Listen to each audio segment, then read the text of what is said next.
RCB के लिए सबसे बड़ी जीत। आरसीबी ने 2008 के बाद 2025 में जाके सीएसके को उनके घर में जाके हराया है।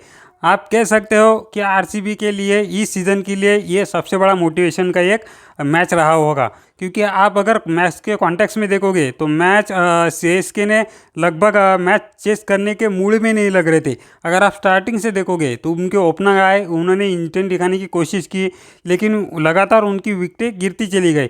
मिडल ऑर्डर के बैट्समैन भी जो आए उन्होंने भी अच्छा खासा इंटेंट दिखाने की कोशिश की, लेकिन कोई भी ज़्यादा देर तक टिक नहीं पाया। मुझे लगता था कि सीएसके, ऐसा लग रहा था कि सीएसके मैच चेस कर जाएगी, लेकिन ऐसा हुआ नहीं। 196 रन थे, जो कि इजी टारगेट नहीं होने वाला था चेन्नई के लिए, कि चेन्नई की पिच पर, ऐसी पिच जहाँ पे उछाल है, स्पिन है, सब कुछ था।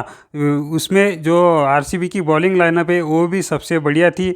इसी कारण मुझे लगता था कि सीएसके के लिए ये इजी हो सकेगा, लेकिन ऐसा हुआ नहीं, क्योंकि आरसीबी के सभी बॉलर ने अच्छी खासी बॉलिंग की, बहुत ही लाइन और लेंथ पर बॉलिंग की। इसके कारण आरसीबी अपने सीएसके ये मैच जीत नहीं पाई। सीएसके जीत नहीं पाई ये बात अलग है, लेकिन अगर आपने मैच देखा है तो आपको पता होगा सीएसके ने मैच को जीतने का इंटेंट ही नहीं दिखाया।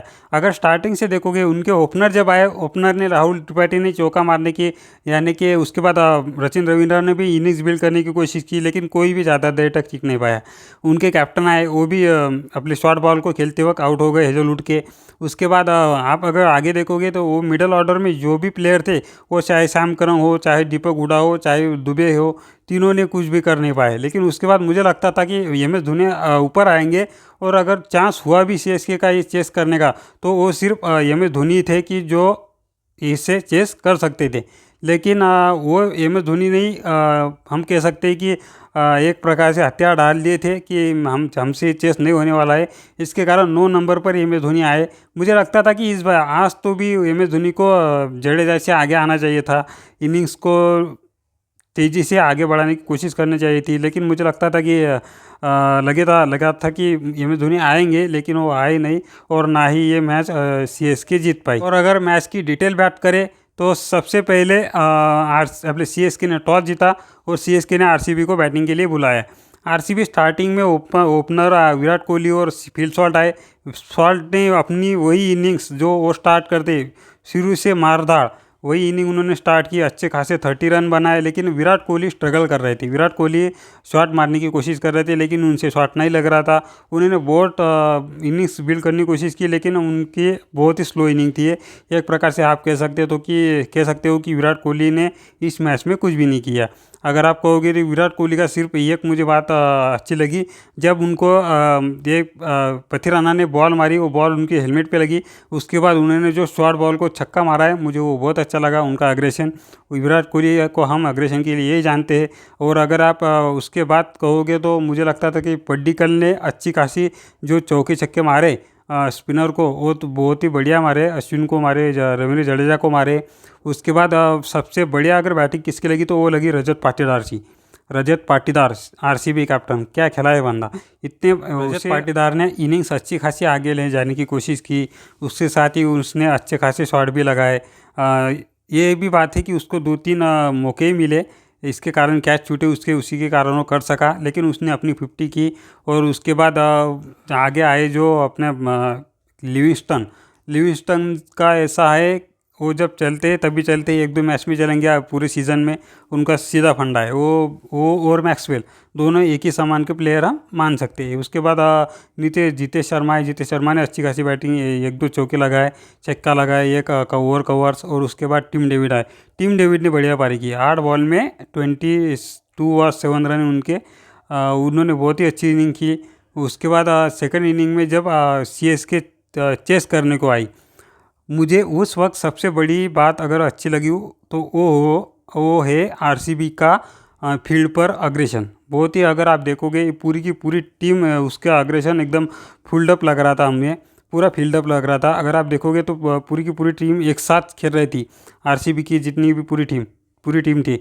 अगर आप देखोगे कि आरसीबी के बॉलर हेजलवुड जब भी विकेट ले रहे थे, सारे के सारे आ रहे थे, अच्छे खासे से एक दूसरे को सपोर्ट कर रहे थे, और अच्छे खासी विकेट लिए हेजलवुड ने। उसके बाद भुवनेश्वर कुमार ने अच्छी खासी बॉलिंग की, बहुत ही अच्छी बॉलिंग। लेकिन वही बात है ना, वो अच्छी बॉलिंग कर रहे थे, और यहाँ से सीएसके की तरफ से ज़रा सा भी इंटेंट नज़र नहीं आ रहा था। मिडल ऑर्डर के जब भी सीएसके के बैटर आए, चाहे वो श्याम करन हो, चाहे वो दीपक हुडा हो, या चाहे वो दुबे हो, किसी ने भी अच्छा खासा इंटेंट दिखाने की कोशिश नहीं की। इसके कारण आज सीएसके अच्छी तरह से इनिंग्स को बिल्ड कर नहीं पाई, और उसके कारण नीचे से जब अश्विन आए, जडेजा आए, उन्होंने भी थोड़ा ट्राई किया, लेकिन वो मैच लगभग हाथ से निकल गया था। फिर धोनी आए तब तो वो बिल्कुल ख़त्म हो गया था। जब धोनी आए तब वो मैच सिर्फ रायडू और रैना के लिए जिंदा था, क्योंकि रायडू तब भी बोल रहा था, जब 18 बॉल पे 90 रन चाहिए थे, तब भी रायडू बोल रहे थे कि ये धोनी आए हैं, अब कुछ भी हो सकता है। मतलब कि कुछ भी बातें करते हो कमेंट्री में। अगर आप देखोगे रायडू और रैना की कमेंट्री आजकल हिंदी में ऐसा लग रहा है कि कान से खून निकाल रहे हो। आप कह सकते हो कि बहुत ही बुरी कमेंट्री चल रही है, हिंदी कमेंट्री, खास करके रायडू और रैना। जहाँ देखो वहाँ थाला, जहाँ देखो वाला धोनी, बस वही करते, थाला धोनी करते रहते कमेंट्री में। हाँ, 18 बॉल पे 90 रन कौन कर सकता है।